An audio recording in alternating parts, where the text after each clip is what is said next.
কেননা আমাদের যিনি দিনী ভাই আছে আমাদের পার্শ্ববর্তী, আমি মুসা আলাইহিস সালামের চাইতেও ভালো নই, আর আমার পার্শ্ববর্তী যে দিনী ভাই আছে সে ফেরাউনের চাইতেও খারাপ নয়। কথা বুঝতে পারেননি?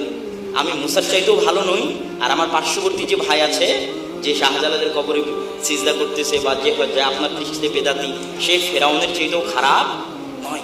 তো মুসাকে যদি নির্দেশ দেওয়া হয় আলাইহিস সালাতু ওয়াস সালাম ফেরাউনের মতো বড় কাফিরের সাথে ভালো ব্যবহার করার জন্য, তাহলে আমার মতো নগণ্য গুনাহগার আরেকজন হানাফি ভাই, তার সাথে কেন আমি ভালো ব্যবহার করব? এটা কিন্তু ইসলাম নয়। মুআমালাতের ক্ষেত্রে আমরা অনেক পিছিয়ে আছি, আমাদের মুআমালাতটা আরো ভালো করতে হবে। যাকে তাকে ইবলিস বলা, শয়তান বলা, গালিগালাজ করা, এগুলো সালাফে সালেহিনের মানহাজ নয়। রাসূল সাল্লাল্লাহু আলাইহি ওয়াসাল্লাম চাইলে হিরাক্লিয়াসকে বলতে পারতেন চিঠি লেখার সময় যে ইয়া কাফির, ইয়া আইয়ুহাল কাফির, হে কাফের হিরাক্লিয়াস, ইসলাম গ্রহণ করো, আসলিম তাসলাম। তা না লিখে রাসূল সাল্লাল্লাহু আলাইহি ওয়াসাল্লাম লিখেছেন কি আজিমার রোম, হে রোমের মহান সম্রাট। অথচ হিরাক্লিয়াস তখন কাফের, তারপরও আল্লাহ রাসূল তাকে কাফের বলে সম্বোধন করেন। এটাই আদাব, এটা হচ্ছে ইসলামের শিষ্টাচার বৈশিষ্ট্য। আমরা যদি এই শিষ্টাচার বৈশিষ্ট্য মুআমালাতগুলোর দিকেও হাদিস থেকে নেওয়ার চেষ্টা করি, তাহলেও আমাদের মধ্যে মতভেদটা কমে আসবে। মতভেদ থাকলেও ভ্রাতৃত্ব থাকবে।